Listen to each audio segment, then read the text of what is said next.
Hello students, how are you all? जय हिंद all of you. अभी डिस्कशन करने जा रहा हूँ, नीट का एग्जामिनेशन आने वाला है अपना। काफ़ी स्टूडेंट अभी भी यार वही चीज़ कर रहे हैं जो नहीं करनी चाहिए, जो काम की चीज़ है जिन पे फोकस करना चाहिए। लास्ट बचे हुए इस टाइम में अपने पास 30-35-40 दिनों का एक मोटा मोटा टाइम बचा हुआ। इस टाइम पीरियड में बहुत क्रूशियल टाइम है आपका, ये समझो।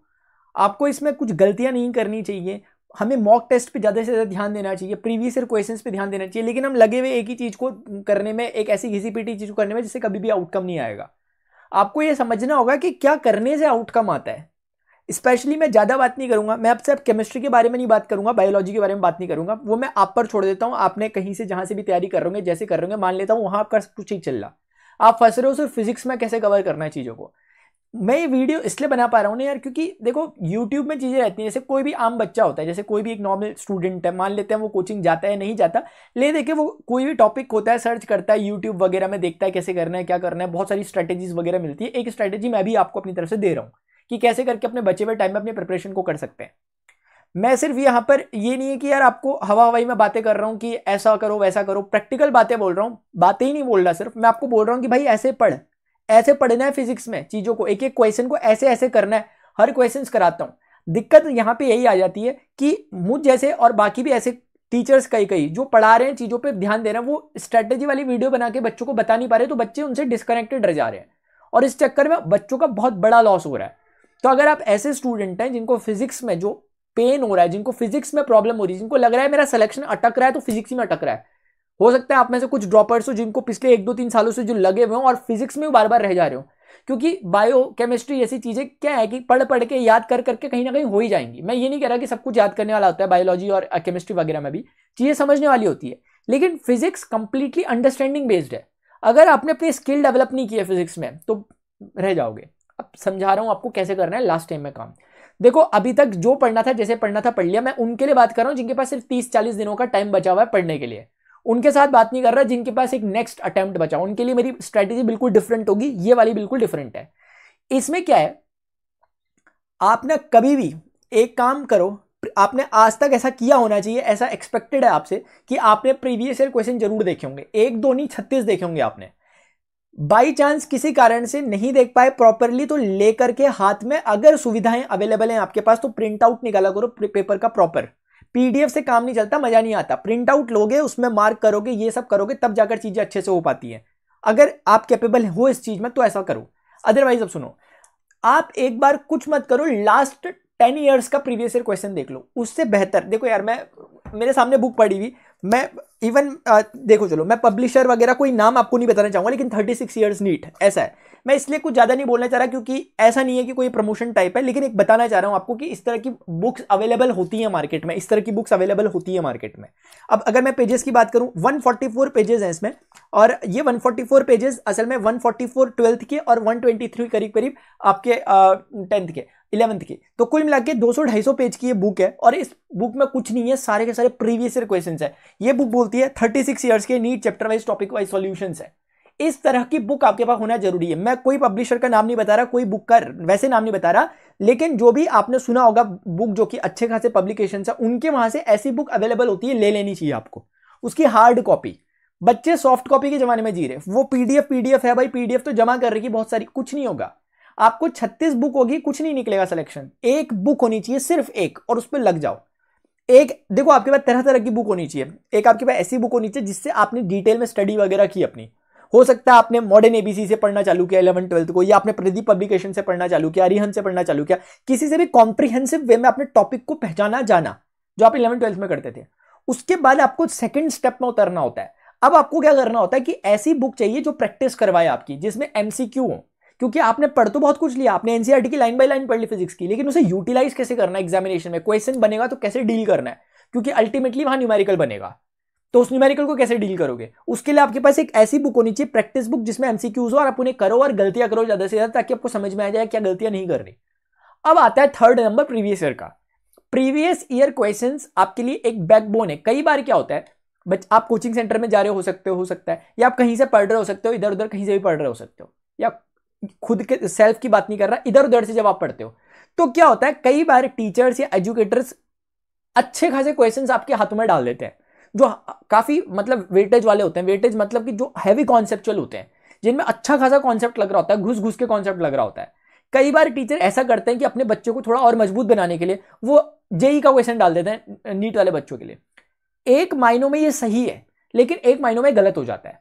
क्योंकि देखो, जब टीचर पढ़ा रहे होते हैं, मान लेते हैं 30 स्टूडेंट्स बैठे हुए सामने, आगे के जो फ्रंट बेंचर्स है, टीचर को समझ में आ रहा है मैंने क्वेश्चन दिया, कर लिया, इसने कर लिया। अब टीचर की साइकी कनेक्ट हो जाती है सिर्फ उन बच्चों के साथ जो आगे फ्रंट बेंचर्स है। अब उनको पता है कि जो नीट लेवल का क्वेश्चन है या जो ठीक ठाक सा ये कर ही लेगा, क्योंकि इसको कॉन्सेप्ट मैंने समझा रखा है, ये कर लेता है। अब वो जानबूझ के, ताकि वो बच्चे का भी इंटरेस्ट डेवलप रहे, इसलिए वो टीचर एक ऐसा क्वेश्चन फेंक देते हैं बीच बीच में जो कि अप टू द लेवल होते हैं। अब ऐसे क्वेश्चन से ये बच्चा तो एक उसको चैलेंज के रूप में लेता है, ठीक सीखता है, ठीक है, उसका पॉजिटिव असर पड़ता है। लेकिन जो पीछे बैठे हुए बच्चे हैं, जो अभी उसी चीज से स्ट्रगल कर रहे थे जो कि नीट का सिलेबस था, उनके लिए क्वेश्चन बड़ा हैवी बन जाता है। और फिर उनके लिए मन में एक बार छाप जब पड़ जाती है चीज की, तब उन्हें क्या लगता है कि चीजें ऐसी ही हैं, जबकि ऐसा ट्रस्ट मी नहीं है। आप मेरी बात का यकीन करो या ना करो, अगर आपने क्लास 11th की और 12th की फिजिक्स ना एकदम बोर्ड पर्सपेक्टिव से भी पढ़ी है, अंडरस्टैंडिंग के साथ, तो सफिशिएंट होती है फिजिक्स अपनी। ये इंजीनियरिंग का फिजिक्स नहीं है यार, कि यहां पर आपका दिमाग देखा जा रहा कि कुछ कुछ लगा के भयंकर बनाया जा रहा है। क्वेश्चन को भयंकर बनाया नहीं जाता है। मैं अगर बोलूं to the point formula based question होते हैं आपके। अगर मैं बोलूं आपसे कि अगर 100 क्वेश्चन पूछे जाएंगे तो 100 में से 95 क्वेश्चन टू द पॉइंट होते हैं, लिख के ले लो आप। 180 मार्क्स में से 150 मार्क्स कहीं नहीं गए किसी के, अगर उसने जेन्युइनली 11th-12th पढ़ रखी। अगर आप 11th-12th पढ़ी आपने और सीधे आप नीट का एग्जाम देने भी चले गए ना, 180 में से 150 नंबर आराम से आ सकते हैं। मैं उसकी बात कर रहा हूं जिसने 11th-12th को अच्छे से पढ़ रखा, बहुत पेन नहीं ले रखा, लेकिन इतना कि हाँ 11th-12th में जो जो टॉपिक थे अच्छे से वो हर एक को जानता है, आराम से कर सकता है। अब आपके लिए काम क्या है? आपके लिए ये काम है माय डियर स्टूडेंट्स कि आपने ना जो कुछ पढ़ा, अब उस चीज को रिवाइज करने का टाइम है। कोशिश करो कि इस तरह की प्रीवियस बुक में, ना केवल फिजिक्स में, केमिस्ट्री, बायोलॉजी, सब में ये काम करो कि प्रीवियस बुक से कई आप देखोगे बहुत सारे क्वेश्चन रिपीट होते हैं। अब रिपीट इन द सेंस ऐसा नहीं कि एकदम डिट्टो रिपीट हो जाएगा। अभी देखो, मैं हाल ही में आपको दिख रहा होगा कि मैं प्रीवियस ईयर क्वेश्चंस करा रहा हूं आप लोगों को। प्रीवियस ईयर क्वेश्चंस 36 ईयर्स में पूरे करा रहा हूं आपको। बुक में और मेरे में फर्क यही है कि जैसे ये बुक है मान लिया, अब इस बुक में कई क्वेश्चंस के सॉल्यूशन नहीं दिए होते, सीधे लिख दिया रहता है कि भाई 13वें क्वेश्चन का बी आंसर है, लो अब कर लो, कहां से करोगे, सॉल्यूशन नहीं दे रखा उसका। या कई बार सॉल्यूशन दे रखा, आपको समझ नहीं आ रहा। क्यों नहीं आ रहा सर समझ में? इसलिए नहीं आ रहा सर समझ में क्योंकि उसमें कोई पुराना कॉन्सेप्ट यूज हो रहा या कोई ऐसे टर्म यूज हो रहे जो हमें समझ में नहीं आते हैं, फिर एक टीचर की जरूरत पड़ती है। अदरवाइज तो देखो, ये पूरा संसार जानता है, मतलब पूरे जो नीट का एस्पिरेंट्स है हर कोई जानता है कि पेपर अगर प्रीवियस ईयर कर लिया तो बेस्ट है आपका, अगर प्रीवियस ईयर क्वेश्चन। लेकिन हर कोई करता क्यों नहीं है? सोचो, वो करता इसलिए नहीं कि बच्चा 100 में से 100 बच्चे बुक तो ले लेते हैं, लेकिन उसमें से बहुत सारे बच्चे बुक लेते ही हैं, बस करते कुछ नहीं है, कर कुछ नहीं पाते। उसका कारण एक और है, मैं बात खत्म कर रहा हूं अपनी। मैंने देखा जैसे, क्योंकि पहले तो पता नहीं लग पाता ना, अभी क्या है कि यूट्यूब से हमें भी सीखने को मौका मिलता है कि हम देखते हैं कि यार कोई टॉपिक को कोई एजुकेटर किस तरीके से रिप्रेजेंट कर रहे हैं। इस बीच में कई चीजें अच्छी देखने को मिलती है, कई बार चीजें लगती है कि नहीं यार ये चीज गलत हो रही है। जैसे मैंने देखा बहुत अच्छी अच्छी फैकल्टीज है, बहुत बेहतरीन फैकल्टीज है, अब उनका अच्छा खासा एक्सपीरियंस होता है, उसके बावजूद भी जो वो पढ़ा रहे होते हैं ना, वो कई बार जहां पर मुझे पर्सनली लगता है कि यार यहां पर एक्सप्लेनेशन की जरूरत थी यार, वो एक्सप्लेन नहीं करते, उड़ाते हुए चलते हैं कई बार। मतलब देखो, मैं वैसे नहीं कर, इसलिए मैं नाम भी नहीं ले रहा किसी का, मैं इन जनरल बोल रहा हूं। अगर आप रिलेट कर पा रहे हो तो ठीक है, मैं ये बात सिर्फ इसलिए यहां पर पिंग कर रहा हूं, इसीलिए बोल रहा हूं ताकि अगर आप उन स्टूडेंट्स में से हो जो कि लेक्चर्स देख रहे हैं किसी टीचर के, किसी भी एजुकेटर के, किसी के भी, देखो अगर आप क्वेश्चन देख रहे हो उसमें दनादन ले भाई इसका ए, इसका बी, इसका सी, इसका डी, इसका फॉर्मूला ये था, इसका फॉर्मूला ये था, ऐसे ऐसे करके बातें हो गई पूरी की पूरी, और हमें समझ ही नहीं आ रहा, हम बोल रहे चल क्या रहा है यार। और वहां से ऑप्शन में लाइव चैट चल रही, बच्चे ए बी सी डी बोलने में लगे हुए। उससे डिमोरलाइज बिल्कुल नहीं होना। अपनी पढ़ाई बहुत सीधी सादी स्ट्रेट फॉरवर्ड है, उस पर फोकस करना है। पहले कॉन्सेप्ट क्लियर करो, जो 1 शॉट वीडियोस मैंने बना रखे हैं उनसे एक बार कॉन्सेप्ट क्लियर हो गया, प्रीवियस ईयर क्वेश्चन करने आओ मेरे साथ, जो मैं करवा रहा हूं। मैं इतना कुछ बोल रहा हूं, ये नहीं बोल रहा आपको कि भाई जाओ और मेरा कोर्स परचेज करो, ये करो वो करो, बिल्कुल नहीं बोल रहा। ये ओपन वीडियोस है सबके लिए, आप देख रहे हो, आपके लिए ओपन वीडियो है। It completely depends on you कि आप वीडियो पे क्लिक करके देखोगे या नहीं देखोगे। मैं तो सिर्फ इसलिए बोल रहा हूं क्योंकि जब मैं मेहनत कर रहा हूं 1.5, 2, 3 घंटे की, तो मैं चाहता हूं कि यार कोई एक ऐसा बच्चा जो कि अपने एंड से भी मेहनत कर रहा है, जो स्ट्रगल कर रहा है, जो फिजिक्स में रह रहा है, अगर उस तक मेरा वीडियो पहुंच गया किसी भी तरह से, अगर इस तरह से काम हो गया तो बेहतरीन होगा। रिवॉल्यूशन कभी भी वन साइडेड नहीं होगा, ध्यान रखना।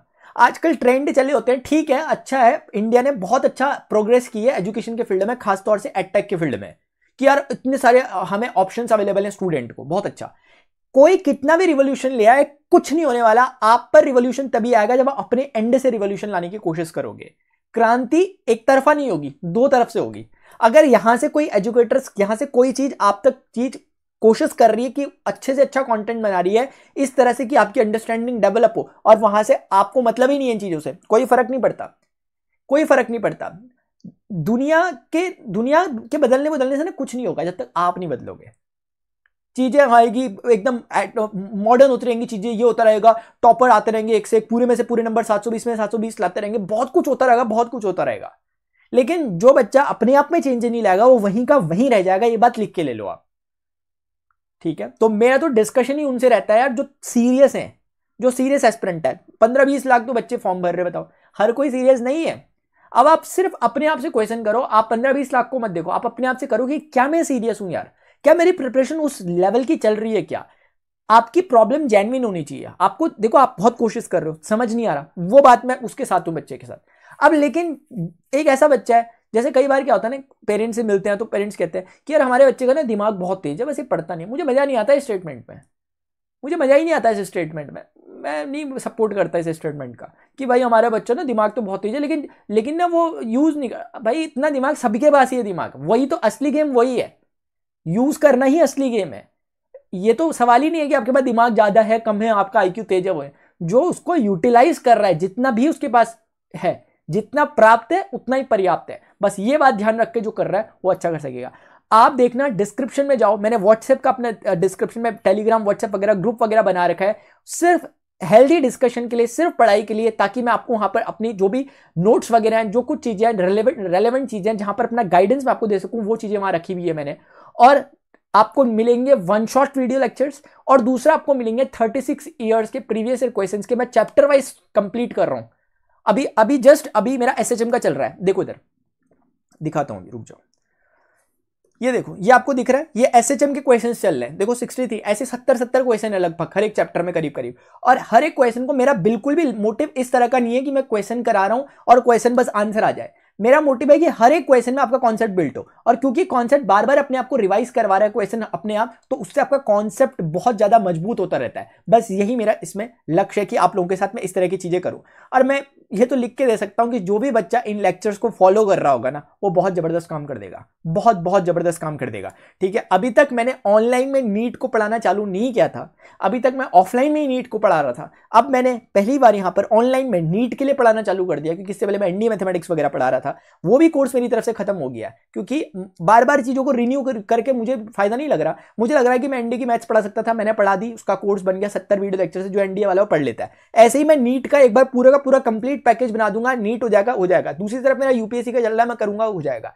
कहने का मतलब यही है कि यार अपना फायदा जहां पर आपको दिख सकता है वहां पर लेने की कोशिश करो। वीडियो लेक्चर्स में जाओ, 10-5 मिनट लगाओ, देखो वहां पर कि क्या समझ में आ रहा है क्या नहीं आ रहा है। इतना सामने से चिल्ला चिल्ला के बोल ले क्या है क्या नहीं है, पता करो, खुद सेल्फ डिसीजन लो, आपको समझ में आएगा कि चीजें आपके लिए कितने रेलेवेंट है। कुछ भी चीज की आपको जरूरत है जो आपको लगता है कि मेरे एंड से हो सकती है, मुझे नीचे कमेंट सेक्शन में जरूर बताना। डिस्क्रिप्शन वगैरह को आप जरूर देखना, वहां विजिट करना, उससे भी आपकी काफी हेल्प हो पाएगी, ठीक है। कोई भी टॉपिक में आपको लगता है कि यार सर ये वाला चैप्टर समझ नहीं आता, सर इसके प्रीवियस क्वेश्चन समझ नहीं आ रहे, इसका टॉपिक समझ नहीं आ रहा, नीचे कमेंट सेक्शन में लिख दो, देखते हैं उसको कैसे समझ नहीं आ रहा। आपका कम से कम मिनिमम टाइम में कैसे आपके कॉन्सेप्ट बिल्ट हो उसके लिए काम किया जा रहा है। ये बेस्ट एवर थिंग है जो मैं कर रहा हूं यहां पर। अब इससे ज्यादा मैं कुछ नहीं कह सकता। अभी के लिए डियर स्टूडेंट्स इतना ही। अगर आपको ये वीडियो इंफॉर्मेटिव